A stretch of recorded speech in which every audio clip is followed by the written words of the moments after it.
Lecture du livre Jésus-Christ d'Ellen White. Il te manque une chose. Comme il sortait pour se mettre en route, un homme accourut et se jeta à genoux devant lui et lui demanda « Mon bon maître, que dois-je faire pour hériter la vie éternelle ?» Le jeune homme qui posait cette question appartenait à la classe des chefs de la nation. Il possédait de grandes richesses et occupait une haute position. Il avait vu avec quel amour le Christ accueillait les enfants, avec quelle tendresse il les prenait dans ses bras, et son cœur se sentit attiré vers le Sauveur. Il éprouva le désir de devenir l'un de ses disciples.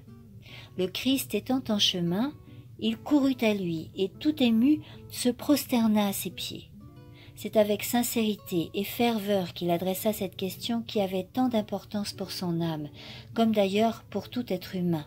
« Bon maître, que dois-je faire pour hériter la vie éternelle ?» « Pourquoi m'appelles-tu bon ?» dit le Christ. « Un seul est bon, c'est Dieu. » Jésus voulait mettre à l'épreuve la droiture de ce chef et lui faire dire pour quel motif il l'appelait bon. Comprenait-il qu'il s'adressait au Fils de Dieu? Quel était le vrai sentiment de son cœur? Ce chef avait une haute opinion de sa propre justice.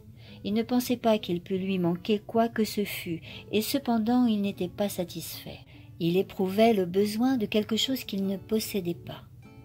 Jésus ne voudrait-il pas le bénir comme il venait de bénir de petits enfants et répondre aux aspirations de son âme? Jésus lui dit que pour obtenir la vie éternelle, il fallait obéir aux commandements de Dieu. Et il cita plusieurs des commandements dans lesquels se trouve formulé le devoir de l'homme à l'égard de ses semblables. Le chef répondit avec assurance « J'ai observé toutes ces choses dès ma jeunesse. Que me manque-t-il encore ?» Le Christ regarda le jeune homme en face comme s'il lisait dans sa vie et fouillait son âme. Il l'aima et il désira pouvoir lui communiquer la paix, la grâce et la joie qui transformeraient son caractère. « Il te manque une chose, dit-il. Va, vends tout ce que tu as, donne-le aux pauvres, et tu auras un trésor dans le ciel. Puis viens et suis-moi. » Le Christ se sentait attiré vers ce jeune homme. Il savait en effet qu'il était sincère en affirmant « J'ai observé toutes ces choses dès ma jeunesse ». Le Rédempteur aurait voulu créer en lui le discernement nécessaire pour comprendre l'obligation d'une obéissance du cœur et d'une bonté chrétienne. Il désirait lui voir un cœur humble et contrit, conscient de l'amour suprême réclamé par Dieu et disposé à cacher ses déficits spirituels sous la perfection du Christ. Ce jeune chef eût pu devenir, s'il avait voulu être le collaborateur du Christ, une puissance au service du bien. Jésus comprit que ce jeune homme aurait pu le représenter dignement. Il avait en effet des qualités qui eussent fait de lui une force divine au milieu des hommes s'il s'était uni au Sauveur. Le Christ l'aima parce qu'il discerna son caractère. Le chef commençait à éprouver en son cœur de l'amour pour le Christ, car l'amour engendre l'amour. Jésus désirait s'en faire un collaborateur. Il voulait faire de lui, selon sa propre image, un miroir reflétant la ressemblance de Dieu. Il désirait développer les qualités de son caractère et les sanctifier en vue du service du Maître. Si le chef s'était donné au Christ à ce moment-là, il se serait développé dans l'atmosphère de sa présence. Combien son avenir eût été différent s'il avait pris cette décision. « Il te manque une chose, dit Jésus. Si tu veux être parfait, va, vends ce que tu as, donne-le aux pauvres et tu auras un trésor dans le ciel, puis viens et suis-moi. » Le Christ lisait dans le cœur de ce chef. Il ne lui manquait qu'une chose, mais cette chose était un principe vital. Il avait besoin de posséder l'amour de Dieu dans son âme. À moins d'être comblé, cette lacune lui serait fatale. Tout son être en serait contaminé. Car l'égoïsme étant cultivé, irait grandissant. Pour recevoir l'amour de Dieu, il devait renoncer à l'amour sans limite qu'il avait pour lui-même. Le Christ mit cet homme à l'épreuve. Il l'invita à choisir entre le trésor céleste et la grandeur mondaine. Le trésor céleste lui était assuré s'il consentait à suivre le Christ. Mais il fallait renoncer au moi. Il fallait soumettre sa volonté à celle du Christ. C'est la sainteté même de Dieu qui fut offerte au jeune chef. Il avait l'avantage de devenir fils de Dieu, co-héritier avec Christ du trésor céleste. Mais il devait se charger de la croix et suivre le Sauveur dans le sentier du renoncement. Les paroles adressées au chef par le Christ équivalaient à cette invitation. Choisissez aujourd'hui qui vous voulez servir. Le choix lui était laissé. Jésus désirait ardemment sa conversion. Il avait mis le doigt sur la plaie de son caractère et il attendait avec anxiété le résultat du conflit qui se livrait dans l'âme du jeune homme, espérant qu'il céderait à l'invitation de l'Esprit de Dieu. S'il se décidait à suivre le Christ, il devait lui obéir en toutes choses et renoncer à ses projets ambitieux. Les conditions que le Christ offrit au chef étaient les seules qui pouvaient lui permettre de former un caractère vraiment chrétien. Ses paroles étaient sages, sous leur apparence sévères et excessives. Il n'y avait d'espoir de salut pour le chef que s'il les acceptait et s'y conformait. La position élevée qu'il occupait et les richesses dont il jouissait exerçaient une influence mauvaise, quoique subtile, sur son caractère. S'il s'attachait à ces choses, elles finiraient par prendre la place de Dieu dans ses affections. Refuser quoi que ce soit à Dieu, c'était amoindrir sa force morale, car l'attachement aux choses du monde, incertaines et indignes de nous, finissent par absorber toute notre attention. Le chef comprit à l'instant ce qu'impliquaient les paroles du Christ, et il en fut attristé.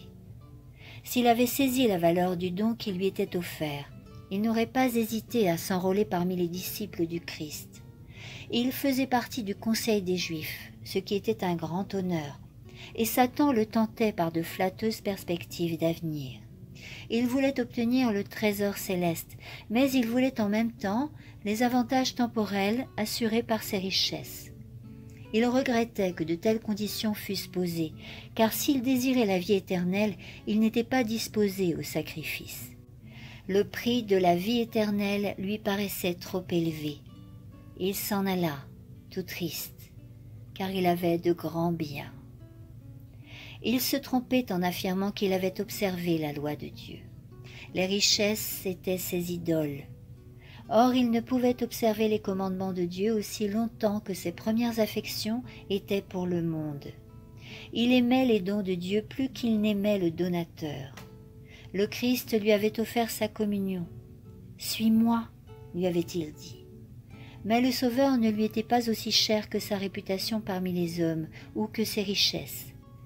Abandonner un trésor terrestre visible pour obtenir un trésor céleste invisible lui paraissait un trop grand risque. Il refusa donc l'offre de la vie éternelle et se retira. Dès lors, le monde resta toujours l'objet de son culte. Des milliers de personnes passent par la même épreuve, hésitant entre le Christ et le monde. Beaucoup choisissent le monde.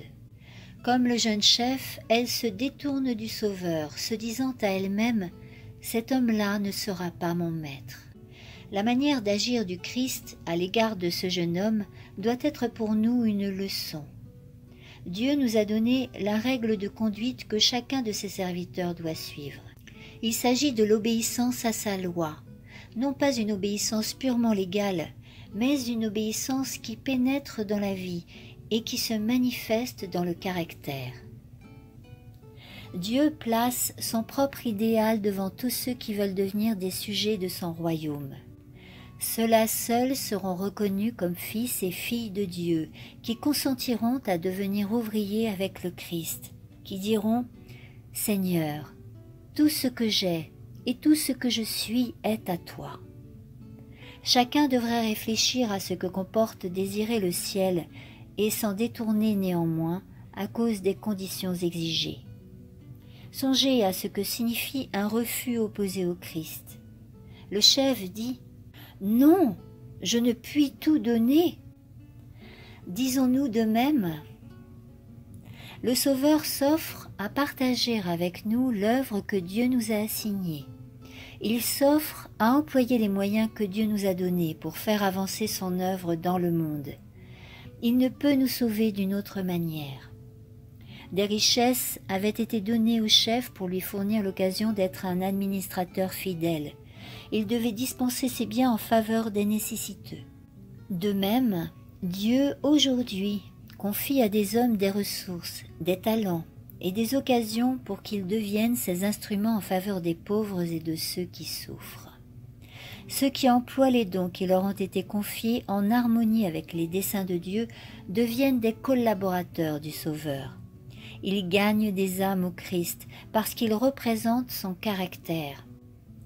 Il peut sembler à ceux qui, comme le jeune chef, occupent de hautes positions et possèdent de grands biens, que c'est un trop grand sacrifice de renoncer à tout pour suivre le Christ.